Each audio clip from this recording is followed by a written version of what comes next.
அஸ்ஸலாமு அலைக்கும். Welcome to சசாஸ் கிச்சன். இன்றைக்கி நம்ம ஒரு சூப்பரான அதே சமயத்தில் ரொம்ப சிம்பிளான டேஸ்டான ஒரு ஸ்வீட் தான் பார்க்க போகிறோம். பாருங்கள் எவ்வளோ சூப்பராக இருக்குன்னு. இது பார்க்கும்போது எவ்வளோ அழகாக இருக்கு இல்லையா? இது செய்கிறது ரொம்ப ரொம்ப சிம்பிள் தாங்க. டேஸ்ட்டும் அட்டகாசமாக இருக்கும். கண்டிப்பாக நீங்கள் செஞ்சு பாருங்கள், உங்களுக்கு ரொம்ப ரொம்ப பிடிக்கும். பாருங்கள் எவ்வளோ சூப்பராக இருக்குன்னு. இது செய்கிறதுக்கு ஒரு 15 நிமிஷம் போதுங்க. அந்த அளவுக்கு ரொம்ப ரொம்ப சூப்பராக இருக்கும். நம்ம இன்றைக்கி பார்க்க போகிறது சேமியா போல் ரபடி தான் பார்க்க போகிறோம். இப்போ வாங்க செய்ய ஆரம்பிச்சிடலாம். அடுப்பில் ஒரு பேன் வச்சுருக்கேன். இதில் 1 டீஸ்பூன் அளவுக்கு நெய் சேர்த்துக்கலாம். நெய் கொஞ்சம் உருகினதுக்கப்புறம் நான் எந்த சேமியா எடுத்திருக்கேன் அப்படின்றத உங்களுக்கு காமிக்கிறேன். இந்த சேமியா தான் நான் எடுத்திருக்கேன். நல்ல பொடியான சேமியாவாக இருக்கணும். இந்த மாதிரி இருக்கணும். இது கிடச்சிச்சு அப்படின்னா இதுவே யூஸ் பண்ணிக்கோங்க. இல்லை இந்த மாதிரி எனக்கு கிடைக்காது அப்படின்னா கொஞ்சம் குண்டான சேமியா இருக்கு இல்லையா, அதை கூட யூஸ் பண்ணிக்கலாம். ஆனால் பவுல் வந்து கொஞ்சம் குண்டாக தெரியும், அவ்வளோதான். இதை வந்து இப்படி உடச்சி இந்த மாதிரி தூள் தூளாக நம்ம பேனில் சேர்த்துக்கலாம். முடிஞ்ச அளவுக்கு சின்ன சின்னதாக உடச்சிருங்க.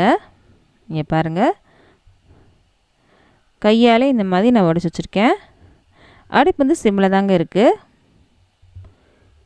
நல்ல பொடியாக இருக்கணும் சேமியா. இந்த சேமியா வேகிறதுக்கு கொஞ்சம் டைம் போதுங்க, சீக்கிரமாகவே வெந்துடும். இங்கே பாருங்கள், நல்லா பொடியாக்கிட்டேன். இதுக்கு 1 டீஸ்பூன் அளவுக்கு நெய் போதுங்க. இப்போ நல்லா உடச்சி விட்டாச்சு.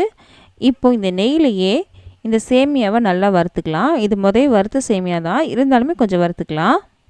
நீங்கள் வறுக்காத சேமியா எடுத்தீங்க அப்படின்னா 2 டீஸ்பூன் அளவுக்கு நெய் சேர்த்துக்கோங்க. இந்த நெய்யிலே நல்லா வறுப்படணும். இப்போ நல்லா வறுப்பட்டுருச்சு, நல்லா வாசமும் வருது, கலரும் கொஞ்சம் சேஞ்ச் ஆகிடுச்சு பாருங்கள். நான் சொன்ன மாதிரி ரொம்ப பொடியான சேமியா அப்படின்னா சீக்கிரமாகவே வெந்துடும். அதனால் நான் இன்றைக்கி 2 டேபிள் ஸ்பூன் அளவுக்கு தண்ணி சேர்த்துருக்கேன். நீங்கள் குண்டான சேமியா எடுத்தீங்க அப்படின்னா இன்னும் கொஞ்சம் தண்ணி சேர்த்துக்கோங்க. இது 3/4 அளவுக்கு வெந்திருக்கணும். இந்த சேமியா ஃபுல்லாக வேகக்கூடாது, ஒரு 3/4 அளவுக்கு வெந்திருக்கணும். 2 டேபிள் ஸ்பூன் அளவுக்கு தண்ணி சேர்த்துருக்கேன். இப்போது சேமியா அளவுக்கு வெந்திருக்கு. இதுக்கப்புறம் இனிப்புக்காக 3 டேபிள் ஸ்பூன் அளவுக்கு நான் இன்றைக்கி கண்டென்ஸ் மில்க் எடுத்திருக்கேன். இது வீட்டில் செஞ்ச கண்டென்ஸ் மில்க் தான். சேர்த்தாச்சு. இதை நல்லா கலந்து விடலாம். சேமியா வந்ததுக்கப்புறம் தான் கண்டென்ஸ் மில்க் சேர்க்கணும். நீங்கள் கடையில் வாங்கினது கூட நீங்கள் சேர்த்துக்கலாம். இப்போ நல்லா கலந்து விட்டாச்சு. இப்போ நமக்கு சேமியா ரெடி ஆயிடுச்சு. இங்கே பாருங்கள், சேமியா ரெடி ஆயிடுச்சு. இப்போ சூடாக இருக்கு இல்லையா, இது லைட்டாக ஆறட்டும். ஆறினதுக்கப்புறம் இதை வந்து என்ன பண்ணும் அப்படின்றத உங்களுக்கு சொல்கிறேன்.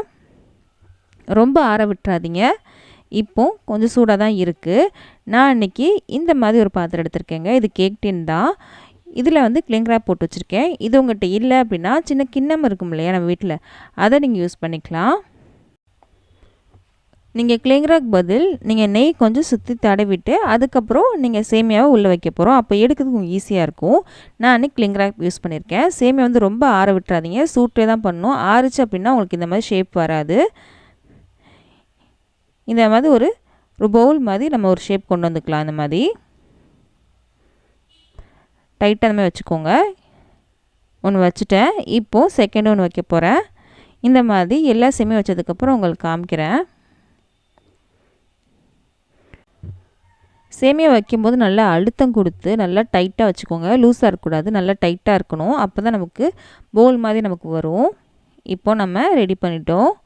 இதை வந்து ஃப்ரிட்ஜில் ஒரு 2 மணி நேரம் வச்சுக்கலாம். ஃப்ரீசரில் வைக்கக்கூடாது, ஃப்ரிட்ஜில் தான் வைக்கணும். ஃபஸ்ட்டு வந்துடுறேன். இதுக்கப்புறம் ஒரு பேன் எடுத்துருக்கேன். இப்போ நம்ம ரபடி செய்ய போகிறோம். அதுக்காக சீக்கிரமாக செய்ய போகிறோம். 2 டேபிள் ஸ்பூன் அளவுக்கு கார்ன்ஃப்ளவர், ஒரு 10 முந்திரி வந்து மிக்சியில் போட்டு அரைச்சி எடுத்திருக்கேன். இங்கே பாருங்கள், இந்த மாதிரி. நீங்கள் முந்திரி சேர்க்க விருப்பம் இல்லைன்னா நிலக்கடலை இருக்கு இல்லையா, அதை கூட நீங்கள் எடுத்துக்கலாம், இல்லை பாதாம் கூட எடுத்துக்கலாம். இதையே நம்ம சேர்த்துடலாம். சேர்த்தாச்சு. இதுக்கப்புறம் ஒரு 1/2 கப் அளவுக்கு பால் பவுடர் நான் எடுத்திருக்கேங்க. இதையும் நம்ம சேர்த்தாச்சு. உங்கள்கிட்ட பால் பவுட்ரு இல்லை அப்படின்னா இதுக்கப்புறம் பால் சேர்ப்போம். 2 கப் அளவுக்கு பால் சேர்ப்போம். அதுக்கு பதில் நீங்கள் 3 கப் அளவுக்கு நீங்கள் பால் சேர்த்துக்கோங்க. இப்போது ஒரு 3/4 கப் அளவுக்கு சர்க்கரை சேர்த்துருக்கேன். இப்போ பால் சேர்க்குறோம். நான் இன்றைக்கி காய்ச்சாத பால் தாங்க எடுத்திருக்கேன். காய்ச்சின பால், காய்ச்சாத பால் எதுனா நீங்கள் எடுத்துக்கோங்க. இப்போது 2வது கப் சேர்க்குறேன். இதுக்கப்புறம் இதில் நம்ம கொஞ்சமாக ஏலக்காய் தூள் நம்ம சேர்க்க போகிறோம். 1 டீஸ்பூன் அளவுக்கு ஏலக்காய் தூள் சேர்த்துருக்கேன். இதை வந்து கட்டிகள் இல்லாமல் நல்லா கரைச்சி எடுத்ததுக்கப்புறம் நம்ம அடுப்பில் வச்சுக்கலாம். கொஞ்சம் கூட கட்டிகள் இருக்கக்கூடாது. நம்ம கார்ன்ஃப்ளவர்லாம் சேர்த்துருக்கோம் இல்லையா, பால் போட்டுலாம் சேர்த்துருக்கோம், கண்டிப்பாக கட்டி போடும். அதனால் நல்லா கலந்து விட்டுடலாம். இப்போ நல்லா கலந்து விட்டுட்டேங்க.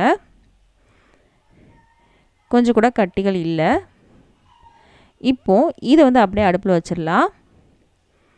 அடுப்பு வந்து மீடியமில் இருக்குது. கலந்து விட்டே இருங்க. நம்ம பால் பவுடர் சேர்த்துருக்கோம், கார்ன்ஃப்ளவர் சேர்த்துருக்கோம், அதனால் சீக்கிரமாக ஒட்டும். அதனால் நம்ம வந்து அடுப்பு வந்து மீடியமில் வச்சுக்கோங்க. கலந்து விட்டே இருங்க. இப்போது இதில் நான் வந்து கொஞ்சமாக குங்குமப்பூ சேர்க்குறேங்க. குங்குமப்பூ ஆப்ஷனல் தாங்க, உங்களுக்கு வேணா சேர்க்கலாம், நான் விட்டுடலாம். நான் கொஞ்சமாக குங்குமப்பூ சேர்க்குறேன். இதையும் சேர்த்து நல்லா கலந்து விட்டே இருங்க. சீக்கிரமாகவே நமக்கு வந்து ரபடி ரெடி ஆயிரும். ஒருவேளை நீங்கள் 3 கப் அளவுக்கு பால் சேர்த்துருந்தீங்க அப்படின்னா கொஞ்சம் டைம் எடுக்கும். ஆடப்பட விடாதீங்க. கலந்து விட்டே இருக்கேன். கொஞ்சம் திக்காயிட்டே வருது பாருங்கள். கொஞ்சம் திக்காயிட்டே வருது, பார்க்கும்போது தெரியுது இல்லையா? இன்னும் கொஞ்சம் திக்காகணும். இங்கே பாருங்கள், நல்லா திக்காயிருச்சு. இந்த அளவுக்கு திக்கானாலே போதும். இதுக்கு மேலே திக்காச்சு அப்படின்னா உங்களுக்கு வந்து ரொம்ப கெட்டியாயிரும். அதனால் இந்த அளவுக்கு திக்கானாலே போதும். இப்போ நம்ம அடுப்பு ஆஃப் பண்ணிக்கலாம். இதை ஒரு பாத்திரத்துக்கு மாற்றிக்கலாம். மாற்றிட்டேன். இதை வந்து ஃப்ரிட்ஜில் ஒரு 2 மணி நேரம் வச்சுக்கலாம். ஃப்ரீசரில் வைக்கக்கூடாதுங்க, ஃப்ரிட்ஜில் தான் வைக்கணும். ரெண்டுமே நம்ம ஃப்ரிட்ஜில் தான் வைக்க போகிறோம் 2 மணி நேரத்துக்கு. இப்போ 2 மணி நேரம் ஆயிடுச்சு. நான் ஃப்ரிட்ஜ்லேருந்து எடுத்துகிட்டு வந்துட்டேன். இப்போ நல்லா செட் ஆகிருக்கு. இப்போ எடுத்து காமிக்கிறேன். ஈஸியாக எடுக்க வரும், கஷ்டமே இல்லை பாருங்கள். ஒரு குட்டியாக அழகாக ஒரு பவுல் மாதிரி நமக்கு கிடச்சிருக்கு. இது சாப்பிடும்போது ரொம்ப சூப்பராக இருக்குங்க. இது ரபடியோடு சேர்த்து சாப்பிடும்போது செம்ம டேஸ்ட்டாக இருக்கும். பசங்களுக்கும் ரொம்ப ரொம்ப பிடிக்குங்க.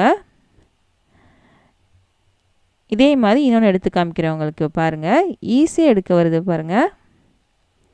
நான் கிளிங் ராப் சேர்த்துருக்கேன் இல்லையா, அதனால உங்களுக்கு ஈஸியாக இருக்குது. நீங்கள் நெய் தடவி இருந்தாலுமே ஈஸியாக எடுக்க வரும்.